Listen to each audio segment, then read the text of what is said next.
Nature Mantra BP sugar thyroid reversal nature మంత్రతో సాధ్యం. Hello views, welcome to iDreams media. Happy life అంటే మనందరికీ ఏం గుర్తొస్తుంది చెప్పండి? ఒక మంచి ఇల్లు, అమ్మ, నాన్న, చుట్టూ బంధాలు, అదేవిధంగా డబ్బులు, సరదాలు, సంతోషాలు. సో ఇవన్నీ మనం అనుకున్న హ్యాపీ లైఫ్. సో ఇల్లు అనేసరికి కూడా మనకి అద్దాల మేడలు, భవంతులు అన్నీ కూడా గుర్తొస్తుంటాయి. కానీ తల్లిదండ్రులను కోల్పోయినటువంటి ఇద్దరు చిన్నారులు విజయనగరం జిల్లా జామి మండలం జన్నివలస గ్రామానికి చెందిన ఇద్దరు చిన్నారుల యొక్క విషాద గాథ తెలిపేందుకైతే నేను జన్నివలస వచ్చేసాను. ఒకసారి నా బ్యాక్గ్రౌండ్ ఉన్న ఇంటిని చూడండి. మనం చాలా మంది సెలబ్రిటీస్, అదేవిధంగా డిఫరెంట్ టైప్ ఆఫ్ హౌసెస్ చూసాము, మంచి మంచి మోడల్ ఇల్లులు చూసాము, అత్యాధునిక వసతులతో కూడిన బిల్డింగ్స్ చూసాం. కానీ ఇద్దరు చిన్నారులు ఉంటున్న ఈ హోమ్ టూర్ మీరైతే చూడడానికి సిద్ధంగా ఉండండి. హోమ్ టూర్ చూపిస్తానన్నాను కదా, ఇంట్లోకి ఎంటర్ అవుతున్నాం. చూస్తున్నారు కదా, మనం ఫస్ట్ చూసేది ఏంటంటే ఒక పెద్ద హాలు, అదేవిధంగా బెడ్రూమ్స్ ఏవి, కిచెన్ ఏవి, బాత్రూమ్స్, అదేవిధంగా చుట్టూ ఉండే బాల్కనీ, బోల్డ్ స్పేషియస్ ప్లేస్. ఒకసారి అంతా ఇల్లు లుక్ వేయండి. అన్ని కనిపిస్తున్నాయి మీకు ఇక్కడ. పెద్ద పెద్ద బాత్రూమ్స్ కనిపిస్తున్నాయి, పెద్ద పెద్ద హాల్స్, డైనింగ్ టేబుల్స్ అన్ని కనిపిస్తున్నాయి కదా. వాటితో పాటు ఇక్కడున్న ఇద్దరు చిన్నారులు, ముందుగా మీరు చూడాల్సింది ఇద్దరు చిన్నారులని. సో ఇద్దరు చిన్నారుల గురించి నేను చెప్తున్నాను. అమ్మ నాన్న లేరు అని. కానీ జన్నివలసలో ఎలా ఉంటున్నారు? అసలు ఎందుకు చుట్టాలింటికి వెళ్ళటం లేదు? వీళ్ళని ఎవరు సాకుతున్నారు? అసలు వీరి పరిస్థితి ఏంటి? నాకెందుకు ఫోన్ చేశారు రమ్మని, ఒకసారి మేడం రండి మా పరిస్థితి చూడండి అని వాళ్ళతోటే మాట్లాడదాం. మనం పిల్లల యోగక్షేమాలు కనుక్కునే ముందు first of all as a మదర్గా, ఎందుకంటే నేను కూడా ఒక తల్లిని కాబట్టి పిల్లలు అసలు ఏం తింటున్నారో ఏంటో కూడా చెక్ చేసుకుంటాను. అంటే యాజ్ ఏ మదర్గా పిల్లలు ఎలా తింటున్నారో, ఏం తింటున్నారో ఒక చిన్న క్వశ్చన్. అన్నం పాపం వాళ్ళ చిట్టి చేతులతోటి వండుకున్నట్టున్నారు. ఇక్కడ సిలిండర్ అయితే ఏమీ లేదు, కానీ మేబీ ఎవరో ఇచ్చి ఉంటారు. ఇది కూడా ఏదో కర్రీ పెద్దోడు చేసాడంట, అది కూడా కర్రల పొయ్యి మీద. ఓకే, ఏదో పాపం వచ్చి రానట్టు పిల్లలు ఏదో వాళ్ళ కడుపు కోసం, పొట్ట నింపుకోవడం కోసం. హాయ్ చిన్న, ఏంటి నీ పేరు? గౌతమ్. నీ పేరు? విజయ్. ఇక్కడ ఎవరెవరు ఉంటారు? మా ఇద్దరు. మీ ఇద్దరే? ఏమి అమ్మా నాన్న చనిపోయారు. ఎప్పుడు? ఎన్నెళ్ళు ఫస్ట్ ఎవరు చనిపోయారు? నాన్న. మీ చిన్నప్పుడేనా? ఎలా చనిపోయారు నాన్న? తెలియదు. తర్వాత అమ్మ ఎప్పుడు చనిపోయిందమ్మా? 5వ నెల. మొన్న 5వ నెలలోనా? 5 నెలలు అవుతుందా? 7 నెలలు. 7 నెలలు అవుతుంది. అమ్మ పేరు? దేవి. నాన్న పేరు? పైడిరాజు. అమ్మ మిమ్మల్ని బాగా చూసుకునేదా? అన్ని కొనిపెట్టేదా? అసలు ఎలా చనిపోయింది? హెల్త్ బాగాలేదా ఏంటి? హార్ట్ అటాక్ వచ్చేసరి. హార్ట్ అటాక్ వచ్చేసింది. మరి మీరు మీ ఇద్దరిని ఇలా వదిలేసి వెళ్ళిపోయింది కదా అమ్మ. అసలు మీరు ఎలా ఉంటున్నారమ్మా?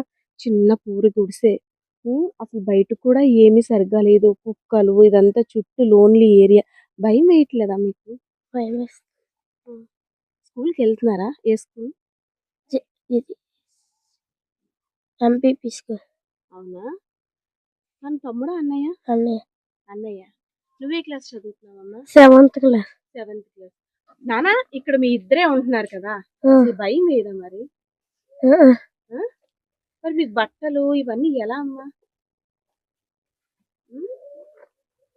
అమ్మ అన్ని నేర్పించి వెళ్ళిందా మీకు? బట్టలు వేసుకోవడం అన్ని ఏం చెప్పి వెళ్ళింది మీకు అమ్మ? అమ్మ అన్ని నేర్పించిందా? ఏం చేసుకోవాలో ఏంటో, కష్టం సుఖం అన్ని నేర్పించింది. అమ్మ సడన్ గా చనిపోయింది అన్నారు.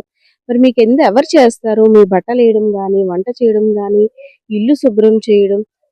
ఈ చూస్తే కమ్మలిల్లు అంతా వర్షం వచ్చినా కారిపోతుంది ఇళ్ళకి నాకు కనిపిస్తుంది, వెళ్తురంతా కూడాను. అసలు ఎలా ఉండగలుగుతున్నారు ఇక్కడ? ఎవరు తోడు రారా మీకు? ఎవరు రారా? చుట్టాలు ఎవరిని అడగలేదా? మరి మేము మీ దగ్గరికి వచ్చేస్తామని ఎవరికి చెప్పలేదా? నాకు ఎందుకు ఫోన్ చేశాను అన్న? సంక్రాంతి వస్తుంది కదా, అమ్మ గుర్తు వస్తుందా, లేకపోతే ఇంకేం కావాలి? సంక్రాంతి పండుగ వస్తుందని ఫోన్ చేస్తాను. సంక్రాంతి పండుగ వస్తుందా, అమ్మకి నాన్నకి బట్టలు పెట్టడానికి ఫోన్ చేస్తాం. అమ్మకి నాన్నకి బట్టలు పెట్టాలంటే డబ్బులు లేవానా? అవునా? బట్టలు మీరే పెట్టేస్తారా అమ్మకి నాన్నకి? నీకేం కావాలి నాన్న? అసలు ఏ క్లాస్ చదువుతున్నారు మీరు? 7th class. అవునా? అసలు మరి అమ్మ నాన్న మధ్యలో వదిలేసి వెళ్ళిపోయారు మిమ్మల్ని ఇలా చేసేసి. మరి మీరు ఏం చదవాలనుకుంటున్నారు? ఏం అవుదాం అనుకుంటున్నారు? ఏంటి మీ ఆలోచన ఎలా ఉంది? ఏం చదవాలనుకుంటున్నారు? డాక్టర్. డాక్టర్ అమ్మకి చెప్పావా? అమ్మకి అప్పుడు చెప్పేవాడివా నేను డాక్టర్ చదువుతానని? ఏమనేది అమ్మ? ఏమనలేదు. చదివిస్తానన్నదా? మరి ఇప్పుడు నువ్వు బాగా చదువుతున్నావా? డాక్టర్ అవ్వాలంటే తక్కువ కాదు కదా! బాగా చదువుకోవాలి. దానికి తగ్గ ఎడ్యుకేషన్ ఉండాలి. దానికి తగ్గ అంటే స్టడీయింగ్ కూడా ఉండాలి. మరి అవన్నీ నువ్వు చేయగలుగుతున్నావా? అవుతాను అని అన్నావు. మరి దానికి తగ్గ సపోర్ట్ ఉందా నీకు? ఎలా? యెస్. యాక్చువల్లీ పిల్లలు వేరే వాళ్ళ ద్వారా ఫోన్ చేశారు నాకు. మేడం మాకు సాయం చేయండి మేడం. అమ్మ నాన్న ఇలా చనిపోయారు. సంక్రాంతి పండుగ వస్తుంది. బట్టలు పెట్టాలి. ఎవరు చుట్టాలు కూడా మా దగ్గర లేరు. మాకేం తెలీదు మేడం అనేసని. సరే నాన్న నేనేం చేస్తాను, సరే సంక్రాంతి పండుగ వస్తుంది కదా! ఎక్కడ మీ ఇల్లు? అసలు ఏంటి స్టోరీ అని అడిగితే, మా నాన్నగారు చిన్నప్పుడు చనిపోయారు మేడం. అమ్మ 7 నెలలు అవుతుంది. అందరూ పండక్కి మూలకి తెస్తారా? అలా ఇలా అని అంటే ఇటు సైడు సంక్రాంతి పండుగ వచ్చిందంటే ఎవరైతే చనిపోయారో పెద్దలకి బట్టలు పెట్టడం అవన్నీ కూడా ఆనవాయితీ. సో, పిల్లలు చెవున మరి అంటుంటారు కదా! ఈ అమ్మకి బట్టలు పెడుతున్నారా? మూలకి తీసుకొస్తారా? వాళ్ళకి ఆలోచన ఏంటంటే అమ్మ అన్నీ ఇక్కడ వదిలేసి వెళ్ళిపోయింది పాపం. 7 నెలలు అవుతుందంట హార్ట్ అటాక్ తోటి.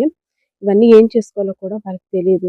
సో, అమ్మకి ఏదైనా చెయ్యాలి. అమ్మా, నాన్నకి అంటే ఏదో చెయ్యాలి. పూజలు చెయ్యాలేమో అసలు ఏం చెయ్యాలి? దీనికి మేమెలా చెయ్యాలి అనేసి ఎవరో మన రిఫరెన్స్ ఇచ్చారు మన ఛానల్‌కి. సో, వాళ్ళేంటంటే మేడం ఇలా పిల్లలు ఎవరో మాట్లాడతానన్నారంటే వాళ్ళలా మాట్లాడారు. అనగానే నాకైతే మాత్రం ఒక్కసారి యాస్ ఎ మదర్‌గా నాకు ఒక్కసారి చాలా బాధ అనిపించింది. ఎందుకంటే తల్లికి బట్టలు పెట్టడం కోసం పిల్లలు మనకి ఫోన్ చేశారు. ఆ చీర కొనాలనే ఆలోచన. పసి హృదయాల్ని ఏమనాలో కూడా నాకైతే అర్థం కావట్లేదు. సరే ఒకసారి గ్రామస్తుల్ని మెయిన్ డీటెయిల్‌గా అడుగుదాం. అసలేంటి ఈ పిల్లలు గాదేంటి? వాళ్ళు ఏం చెప్తున్నారో కూడా మనం అర్థం చేసుకోలేకపోతున్నాం సరిగ్గా. తెలిసి తెలియని మాటలా? లేదంటే ఏంటి వాళ్ళ యొక్క దీనస్థితికి కారణం ఏంటో కూడా అడుగుదాం. సో, మనం ఇందాకలా చెప్పుకునేటట్టు పిల్లలు ఒక మొబైల్ ద్వారా వారి బాధని తెలియజేయడానికి మనకి కాల్ చేశారు, కాంటాక్ట్ అయ్యారు. సో, అది ఈయన మొబైలే. ఈయనతో మాట్లాడదాం. ఈయన పేరు ప్రసాద్ గారంట. ప్రసాద్ గారు నమస్తే అండి. అసలు ఏంటండి అంటే ఇంకా ఈ టైపు ఇల్లులున్నాయా? అంటే ఎంత డెవలప్ అవుతున్నాం. అందులోని అభం శుభం తెలియని చిన్న పిల్లలు తల్లిదండ్రులను కోల్పోయి అసలేంటి స్టోరీ మొత్తం నాకు ఫుల్ డీటెయిల్‌గా కావాలి వీరి యొక్క డీటెయిల్. ఇప్పుడు వాళ్ళ అమ్మా నాన్న ఇద్దరు కోల్పోయారండి చిన్నపిల్లలు. ఒక అబ్బాయి 5th క్లాస్ చదువుతున్నాడు ఇదే ఊర్లోనే ఎంపీపీ స్కూల్లో. ఒక అబ్బాయి 7th క్లాస్ చదువుతున్నాడు జామియా హై స్కూల్లో. వాళ్ళకి తినడానికి కూడా ఇబ్బంది అయిన పరిస్థితి. వాళ్ళకి సెంటు భూమి కూడా లేదు. ఉండడానికి ఇల్లు లేదు. వాళ్ళేంటంటే పూరిపాక మీరు చూసుంటారు చూడండి. వాళ్ళకి వర్షం వస్తే కూడా వాళ్ళకి తడుచుకొని ఉండాలి. వంట చేసుకోవడానికి కూడా ఇబ్బంది అయ్యే పరిస్థితి. వాళ్ళు చూసేవాళ్ళు ఎవరు లేరు. చుట్టుపక్కల వాళ్ళు ఏదైనా ఇస్తే తిని బ్రతికే పరిస్థితిలో వాళ్ళున్నారు. ఒక స్కూల్‌కెళ్తే మధ్యాహ్నం భోజనం అక్కడ అయిపోతది. మార్నింగ్, నైట్ కూడా ఇబ్బంది పడుతున్నారు వాళ్ళు. సార్ అంటే వాళ్ళకి చుట్టాలు ఎవరో ఒకళ్ళు ఉంటారు కదా సార్. ఇంత పిల్లల్ని చిన్న పిల్లల్ని అంటే ఏదో వాళ్ళ పని వాళ్ళు చేసుకుంటారు గానీ, అమ్మ ఉండేటప్పుడు, తల్లిదండ్రులు ఉండేటప్పుడు వేరు. ఎవరో ఒక ఆ నైట్ కూడా పడుకోవడానికి ఇబ్బంది. అందులో సెక్యూర్‌గా కూడా ఏమీ లేదు. బోరుమని వర్షం వచ్చిందంటే కారిపోతుంది. తార్పా ఫుల్ కప్పేసుంది. సో, దీన్ని అంటే చుట్టాలు వాళ్ళందరూ ఎలా రియాక్ట్ అయ్యారు వీళ్ళ పట్ల? చుట్టాలు అంటే ఎవరు ఒక రోజు, 2 రోజులు చూస్తారు కానీ కంటిన్యూగా చూసేవాళ్ళు ఎవరు ఉండరు కదా మేడం.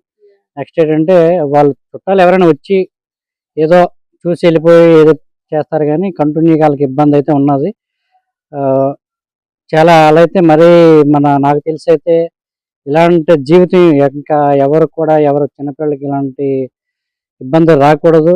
ఒకవేళ దేవుడనేవాడు ఉంటే వాళ్ళ సమస్య 10 మందికి తెలిసి ఆళ్ళకి క్లియర్ చేసే విధంగా చేస్తారని నేను మిమ్మల్ని కోరడం జరిగింది మేడం గారు. యెస్. మనం ఇక్కడ మెయిన్ పాయింట్ ఒకటి ఆలోచించాలి. అభం శుభం తెలియని పిల్లలు సరే వాళ్ళు స్కూల్‌కెళ్ళిపోతున్నారు, వచ్చేస్తున్నారు అనేసని. కానీ ఈ టైంలోని అసలు తల్లిదండ్రుల యొక్క ప్రాపర్ గైడెన్స్ ఎంత ఇంపార్టెంట్. వాళ్ళకి ఏ చిన్న బాధొచ్చినా, మనసుకి బాధ కలిగినా సరే, లేదు ఇంకేదైనా సరే ఇది కరెక్ట్ ఏజ్ అనమాట. అంటే మంచేదో, చెడేదో తెలియబోతున్న ఏజ్ ఇదంతా కూడా. అలాంటి సమయంలో పేరెంట్స్ అనేది ఎంత ఇంపార్టెంటో ప్రతి ఒక్కరికి కూడా తెలుసు. అసలు ఈ టైంలో పిల్లల పక్కన పేరెంట్స్ ఉంటేనే చాలా మంది పిల్లలు పక్కదోవ పట్టేస్తున్నారు. ఎందుకంటే నేటి సమాజం కూడా అలానే ఉంది. అలాంటిది ఎవరు లేని దగ్గర పిల్లలు అసలు ఎలా ఉంటున్నారో అంటే వాళ్ళు చెప్పిన దాన్ని బట్టి ఏంటంటే, ఒక పెద్దమ్మ వస్తారు మాకు నెలకొకసారి 2 సార్లు. ఎప్పుడైనా కావాలి పెద్దమ్మ చూడాలని ఉందంటే ఫోన్ చేస్తే వస్తారు. ఆమెతోటి మా బాధ చెప్పుకుంటాము. కానీ మాకెవరైనా ఉంటే బావున్ను. ఒక ఇల్లు బాగు చేస్తే ఎవరో ఒకళ్ళు వస్తారు మా ఇంటికి. మమ్మల్ని చూడడానికి, ఎవరైనా ఉండడానికి కూడా సిద్ధపడతారు అనేసి అని అంటున్నారు. సో, ఆ పెద్దమ్మను కూడా మనం రప్పించాం. ఒకసారి మాట్లాడదాం. అమ్మ మీ పేరు? నా పేరు కొండమ్మ. కొండమ్మ గారు. పిల్లల్ని చూసాం, మాట్లాడాను. మీరెప్పుడో వచ్చి నెలకో 2 వస్తాను సార్. ఎప్పుడు ఇక్కడ ఉండరు, వాళ్ళిద్దరే ఉంటారు, ఎవరు ఉండరు. వాళ్ళ ఇంట్లో కూడా ఎవరు ఉండరు చేయరు. వాళ్ళ ఇంట్లో అక్కడే ఉంటారు, ఎవరు ఉంటారు చేయరు. మరి అలా కాదు. పిల్లల దగ్గర ఎవరైనా ఉంటే బాగుంటుంది కదా. చిన్న పిల్లలు ఎలా అయినా సరే ఈ టైంలోని ఎవరో ఒకరు తోడు ఉండాలి, చెయ్యాలి. మరి అడిగితే మీ ప్రాబ్లం మీది చెప్తున్నారు. అసలు ఏం మా పిల్లలు కూడా మా పిల్లల దగ్గర నేను కూడా ఉండాలి కదా. వాళ్ళు చూసుకొని ఉంటే అక్కడ అవ్వదు కదా. మీరేం చేస్తారమ్మా? మేము కూలి పని చేస్తాం. మేమంతే అక్కడికి కూలికి వెళ్తాము. వాళ్ళు పోషించడం ఎలాగా, వాళ్ళు ఎవరు అలా చూడరు మేడం. వాళ్ళిద్దరే ఉంటారు, ఎవరు ఉండరు. ఇల్లు కూడా లేదు కనీసం. వాళ్ళు ఎలా ఉంటారు ఏంటో తెలియదు.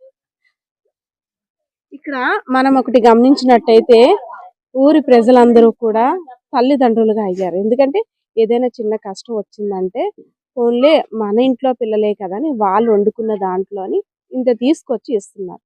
కానీ అమ్మని అడిగినట్టు పిల్లలు అడగలేరు. అలా అని మనం అమ్మను కూడా తీసుకురాము. కానీ గ్రామస్తులు అయితే ఒకటి కోరుకుంటున్నారు, ఒక మంచి ఇల్లు కట్టించినట్టయితే వారి భవిష్యత్తు కోసం ఎవరైనా స్పాన్సర్స్ ముందుకొచ్చి కొంత లైఫ్ ఇచ్చినట్టయితే మా అందరం కూడా ధైర్యంగా ఉంటాం. పిల్లల్ని ఇంకాస్త బాగా చూసుకోగలం. ఏదో అంటే ఇంట్లో మా నలుగురికి వండుకునే దాంట్లో ఇంత గది ఇవ్వగలం కానీ ప్రత్యేకంగా వాళ్ళకంటూ ఇచ్చే స్తోమత మా కుటుంబాల్లో కూడా లేదు. ఇదంతా నిజమే. అంటే మధ్యతరగతి కుటుంబాలన్నీ కూడా ఎవరి కష్టం వారిదే, ఎవరి కుటుంబ బాధ్యత వారిదే.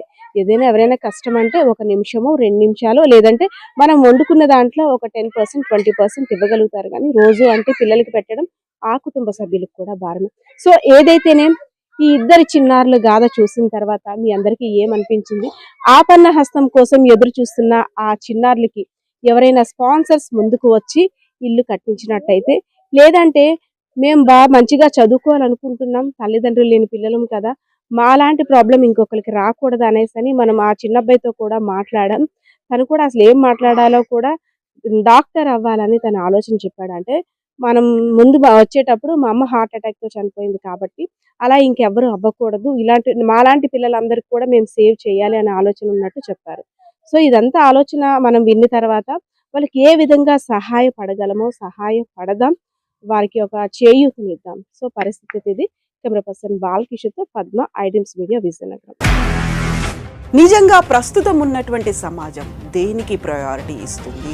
ఆర్థిక సంబంధాల చుట్టూ మాత్రమే తిరుగుతోంది. మళ్ళీ ఎన్నికలంగానే చాలా విరక్తి కలుగుతున్నాం. మంచి అనిపిస్తుంది కదా, లేడీస్ కూడా ఛాలెంజింగ్ జాబ్స్ చేసినప్పుడు చాలా బాగుంటది. ట్రాఫిక్ అసిస్టెంట్స్ గా నియమించిన ట్రాన్స్జెండర్స్ అందరితో సాల్యూట్ చేయించుకుంటున్నారు. ఫుడ్ డెలివరీ ఇవ్వటానికి వెళ్ళినటువంటి డెలివరీ బాయ్ అనిల్ పై కళ్ళ ముందు పెళ్ళండి